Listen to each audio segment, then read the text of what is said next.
Өлкө аймагында болуп жаткан кылмыш кырсык окуялар менен тааныштырып, эфирде телегүзөт программасы. Студияда Темирлан Сейитбек уулу, саламатсыздарбы? Биздин чыгармачылык топ 14 февралдан 15 февралга караган түнү Аламбин райондук ички иштер бөлүмүнүн жаш өспүрүмдөр менен иштөө инспекциясынын кызматкерлери менен биргеликте ночь подросток рейдинде болуп кайтышты. Анда бир катар жашы жете элек балдар жакындарынын коштоосу жок жүргөн жеринен аныкталды. Мындан сырткары түнкү клубда кичинекей баласынын жандарына алып алышып, ичимдик ичип отурушкан ата-эне да кармалды. Кененирээк кийинки сюжетте. Түнкү саат 12 чамасы Империя пицца клубу, жаштар жана кулак жаңырткан музыка. Бул жайда жашы жете электер жок болуп чыкты. Бирок бул 4-5 жаштагы бала ичимдик ичип отурган Мырза менен айымдын жанында олтуранын байкадык. Инспекторлор дароо белгисиз жарандардан бала эмне үчүн түнкү 10дон кийин үйдө эмес, эс алуу жайында жүргөндүгүн тактап башташты. Ал эми айым менен Мырза кызматкерлерге өздүктөрүн тактоочу документтерин жана балага тиешелүү кагаздарды көрсөтүүдөн баш тартып жатышты. Мындай абалда аларды бала менен кошо атайын жашы жете электер менен иштөө бөлүмүнө алып кетүүгө туура келди. Бирок баланын ата энесибиз деген жарандар буга такыр эле көнбөй бир топ убарага салды. Машина бияктан постоит. Не, түшмөлү кайтага чалбайбыз. Имеет право было ким-кен не говорить?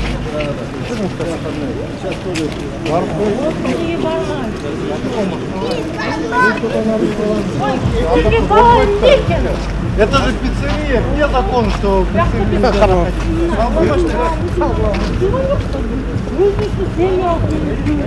көрүнгөнмен жүргөн жокпуз. Ой, андай деген жокпуз. Onlar bu жерге алып келген болбойт. Аны бизге кафени айтыш керек да. Посмотрите, пиццерия. Я понял, это пиццерия.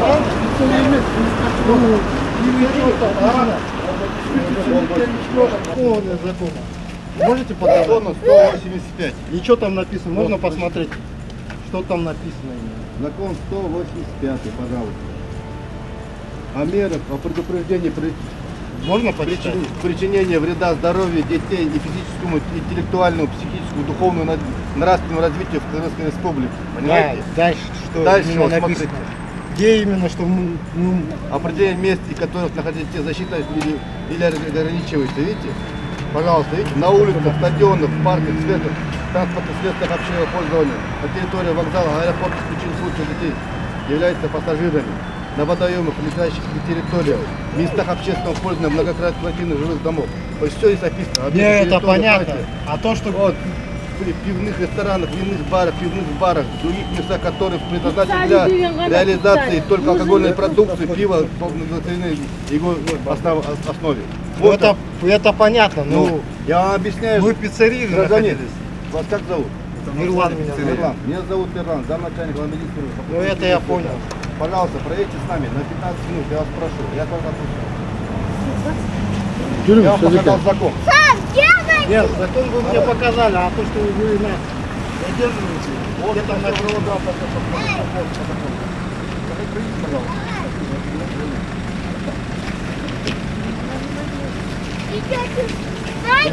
Пойдет с нами. Болду, так қойшы. Место верно, место. Биз эле кафеде жүргөнбүз, биз проститутка болуп жүрсөк. Нормально, закондун баарын Место верно. ошончо кыйын болсо калмашпайт жакты. Мамлекет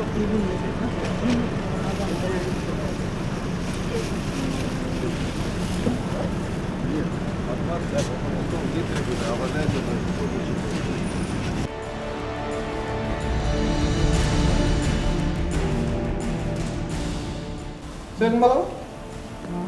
эмне болсо мен пропастыраж болду. Это ваш ребенок? Конечно. Откуда знаете? Вы предъявите, пожалуйста, документы свои, что вы являетесь законным представителем несовершеннолетнего ребенка. Курамайга элген. Араңдан зорго дегенде унаага отургузуп бөлмөгө алып келгенде да бул жактан жарандардын айгай салуусу күчөдү.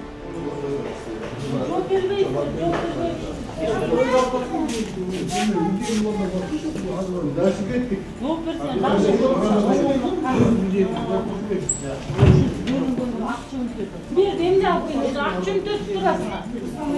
Kabul güzeldim. Kabul güzeldim. Ben hoşuna bilip durayım. Эмне себептен баланы Балам қаққа тастап, үйге жалғыз таштап қойды. үйдө жок? Ешкім жоқ.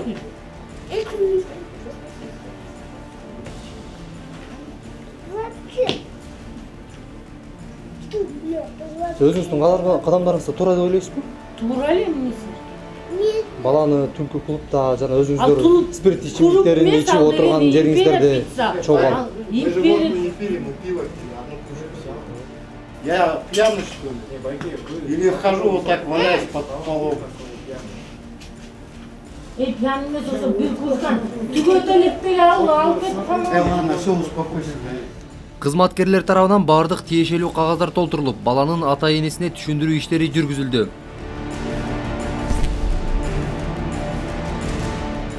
Ушул эле рейдтин алкагында село Восток тараптан шашылыш билдирүү кызматкерлерге түшүп калды. Анда айым кичине балдар менен суукта, сыртта калгандыгын билдирген.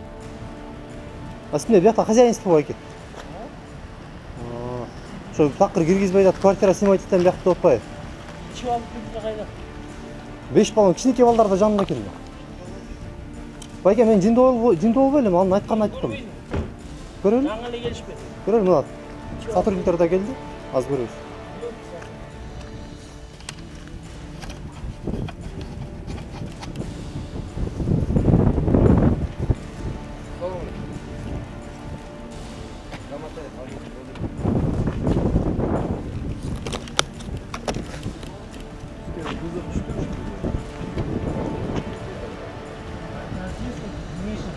Ne oldu? Ece, siz çıkırı buldunuz mu milisyada?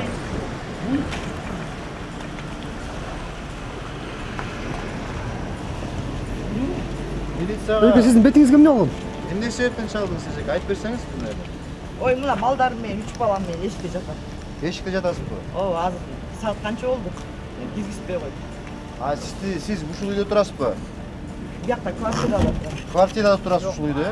Немеден одан жаңы эле келишти. Квартирада турасыз. Турасыз. Siz özünüz tanıştırırsınız. Өзүм жаңы. Bu үйдүн ээси сиз, э?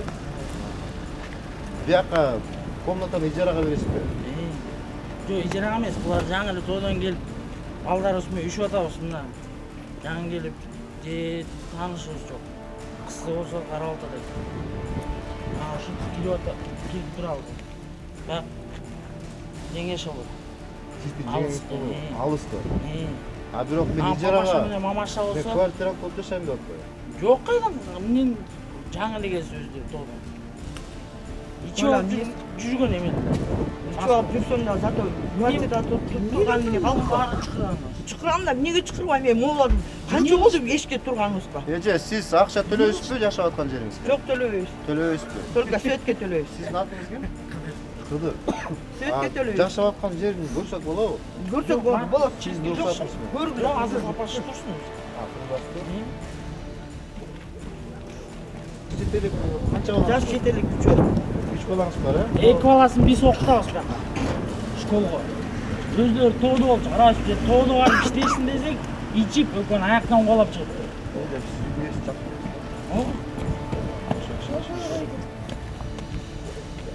Таң келбейм. Таң не болот? Осы эшикте мына саат канча болду? Не болуп эшикке чыгарбайт? Тайкең билесиң да кебетесиз. Сиз өзүңүздү кармаңыз, ушпаңыз. Жок, эми эле уктап атпаңызбы? Мен жаңы эле жумуштан келип киргенде эле эч ким жокмун. Бияк сиздин үйүңүздө турабы? Ооба. А эмне сизге зордук зомбулук көрсөттүбү үйдө? Көрсөткөн ушул да. Мен кебетемди, мен мындай экспертиза эмеден өткөзөй деп атсыңар. Сиз кандай эмес, экөөнү бир күндүн ичинде концерт кылып эле, я. Эмне эле күйөөңүз келип концерт кылып кетти. Жашайбызбы мындай бир? Эже өзүңүздү кармагыз, ушпаңыз. Ой, бул баласы биякта жүрүп, курсагын төзүп, кийимин алып берип, неме кылабыз? Жаңы эле папасы келип ээрчитип кетти. Бияктан. Жаңы эле болгондо жакып канча саат болду? Биздин үйдө жатып аткан болчу. Өзүңүздөр көргөндөй дарбазаны жаап алышты. Туугандар кызматкерлер менен ичкери кирип сүйлөшүп, бир пикирге келдөңдөнөт. Бул учурда биз менен кошо сыртта калган айымда арыз арманын айтып, ал арада ыйлап да алды. Ат десе, любой малды наизусть байкуштарым бияка келди бүттү, бияка жатты, чүнчү өлгөн агат убакытта. Мына моюн эки окуйт, действительно окшойт. Просто мен эметип алдым, кечирип алдым. Балдарды өлтүргөн астын чүнчүтүп тийип алды, эшик вообще скотина. Инспекторлар туугандардын бири-бирине болгон нааразычылыгын ортого салып сүйлөшүп, түшүндүрүү иштерин жүргүздү. Жанатан ыйлап сыктап жаткан айым балдары менен кошо үйгө бейкапар кирип кетти. А биз андан аркы рейдтик иш-чарабызды улантып кете бердик.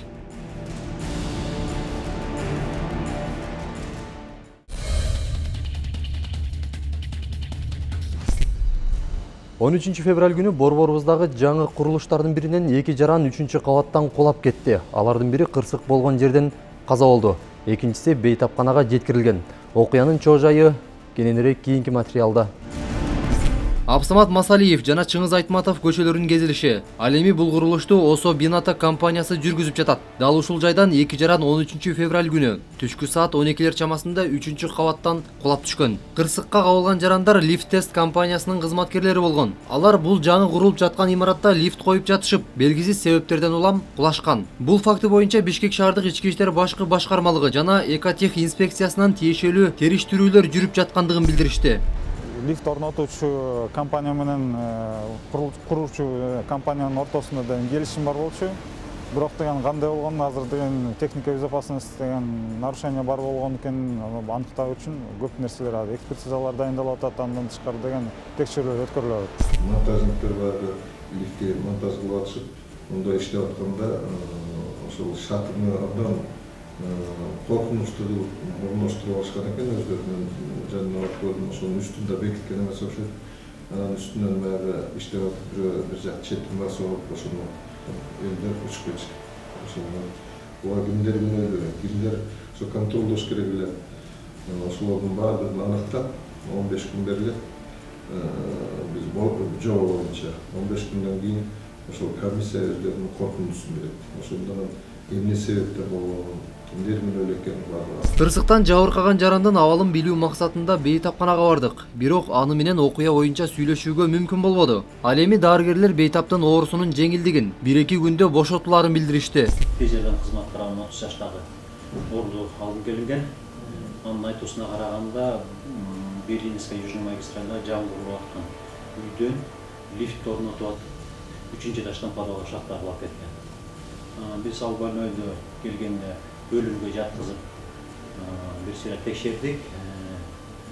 УЗИ менен ички органдарын карадык, рентгендер тартылды, бирок эч кандай жаракат табылган жок. Азыр бирок бул кататравма болгондуктан ийиктен кулагандыктан биз наблюдение деп бөлүмгө жаткызып койдук.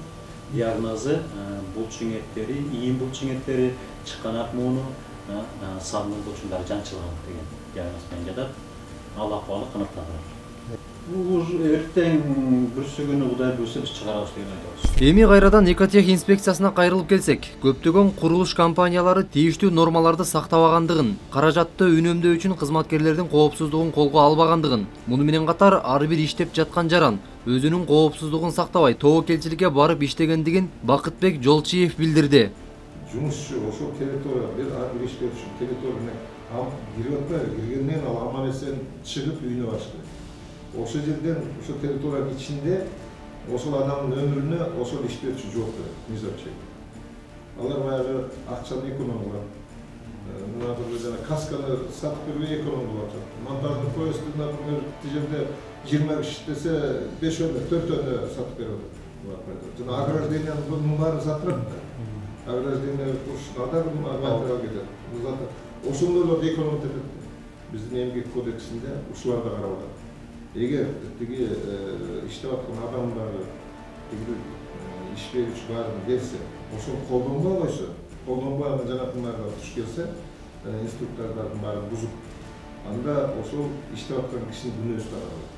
Бул факты боюнча комиссия түзүлүп, жогоруда атап өткөн 2 компаниянын үстүнөн териштирүүлөр жүрүп жатат. Жакынкы 15 күн аралыгында толук иликтөөлөр жыйынтыкталмакчы. Эгер сиз дагы мыйзамсыз иш-аракеттерге же кылмыш фактыларына күбө болсоңуз, өзүңүздүн уюлдук телефонуңузга тартып, биздин WhatsApp номерге жөнөтүңүз. Анонимдүүлүк сакталат. Сиздер телевизион программасын көрдүңүздөр. Ар бириңиздердин үйүңүздөрдө тынччылык жана бакубатчылык болсун. Келерки эфирден көрүшкөнчө аман туруңуздар.